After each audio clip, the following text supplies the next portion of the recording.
Well, Paul, nice to have you here. Tell me a little bit about your story regarding Mamma Mia. You have directed it in some different cultures and some different languages. Yes. How is it working with Mamma Mia as a script, as the music, in connection to that by being a director? It's been an amazing adventure, really. When I first started working on Mamma Mia, I was asked to do the first foreign language production, which was in Hamburg about 11 years ago. And at that time, I was only contracted to do one. And then it just started coming, and I never ever imagined that I would still be doing this show 10 years later. But somehow it always offers a new challenge, you know what I mean? Whether that's working in a different language, working with the translators, trying to find a way to make this piece accessible, to make it meaningful in different cultures is the most interesting thing I think I've learned. You know, how this piece can work in Korean, and it can work in Spanish, and it can work in Russian. You know, it's always an adventure, and luckily it doesn't ever get boring.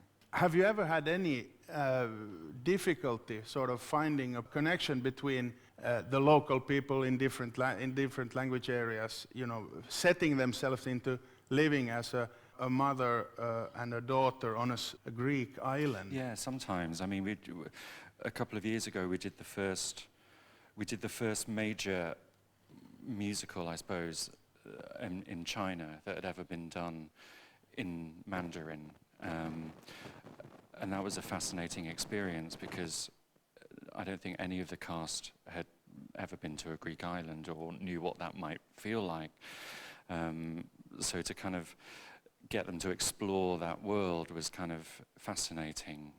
It always is amazing to me whenever I go to a different country and do an event like this, do a press conference or something, and people ask you questions. And it's very revealing about a country sometimes, what questions I get asked. You know, in Japan, for example, I was asked how I felt about directing a play that was about a whore, about a prostitute. Okay, that's a new point of view. Because it was about a woman who had, you know, couldn't remember who was the father of her daughter, and that was considered to be something, you know, pretty negative there. Yeah.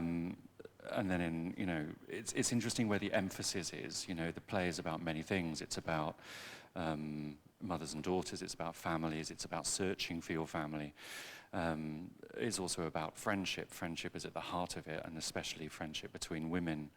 And it's interesting to me when you work with a cast in a different country where they find the most emphasis, where they find the most importance. You know, in Asian countries, for example, I mean, I'm hesitating on making generalizations. I don't want to do that, but certainly in Korea and Japan and China, mother-daughter relationships are very, very passionately expressed, you know. And so you only have to begin singing the song, Slipping Through My Fingers, and the whole cast is on the floor in tears, you know, because they're thinking about their mothers. But in some countries that's not the case, and the energy of the friendship and the kind of comedy of the friendships in the play become more important. So it's always an experiment, really, and an adventure. Do you see that, for example, the relation, the female focus, the woman focus in this show has meant something special? I know that in South Korea, for example, a whole, how do you say, female emancipation process started. Yes, I mean, I suppose so. I mean, it's been playing for nearly 10 years now in Korea, and the word, I am told, the word Mamma Mia is used now in Korean to mean girl power, I suppose, which is amazing. Yeah. Okay, and going from that, you met a huge cast at the auditions in Helsinki. We did. We had 1,000 people applying for parts in this show. We listened to about 500. How can you compare the quality of the applicants here, in comparison to other parts of the world? It was great, wasn't it? You were there. Yeah. I was very proud. Really proud also of this theater's own applicants. Totally. I mean, it's always a difficult job to cast this show. Fundamentally, it's a play. It's a play with ABBA songs. It's not like most big, West End musicals that are all singing or dancing. It's kind of quite small scale, I suppose, and quite unique. So I have the sometimes impossible job to find great actors who can also sing beautifully and dance.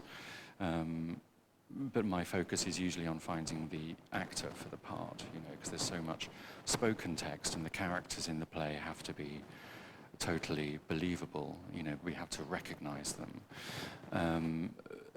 But here, as you say, the wonderful actors that you have in your theatre, and then, exploring singing actors in the Finnish community and from Sweden, was amazing.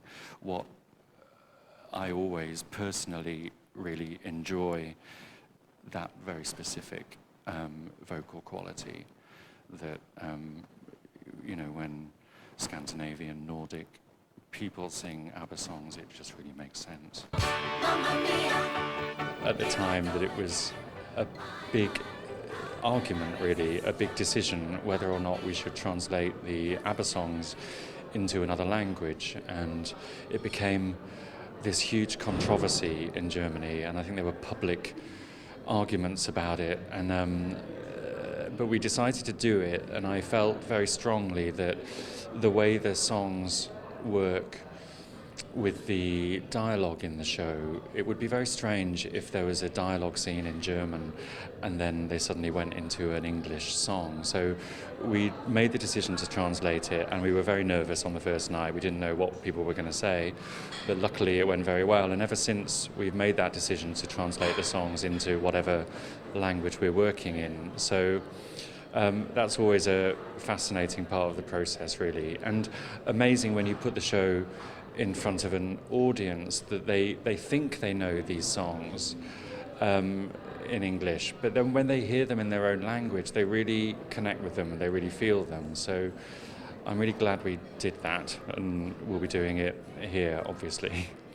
My first visit to Helsinki, I've never been here before, was in October when we started the casting process, which took a long time. It always does. It takes a few trips. You see people once and then you give them some material from the show, and then they come back and then you see them again, and it can be a slow and difficult process, but I think we saw probably about 600 people here, and the standard was amazing, actually. I was really impressed.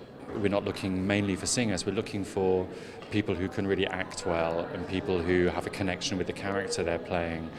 And then obviously they have to sing these songs beautifully. Because I think if you're an ABBA fan, or if you remember these songs, the last thing you want to do is go and see this show and be disappointed by the way they're being sung. So it can be hard to find great actors who can sing beautifully and then also dance. But we were lucky here, and I'm really excited by the cast. I think Mia's going to be a wonderful leading lady, and we'll see in September how it goes. But my expectations are high.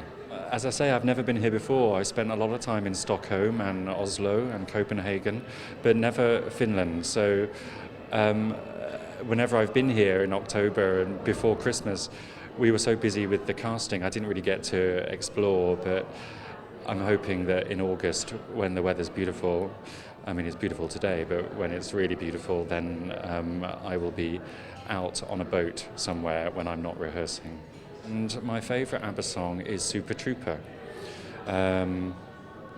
because it's a complicated song. It's a very up-tempo, upbeat song, but I think the lyrics are very interesting. They're about being lonely and about being away from home and about being on the road.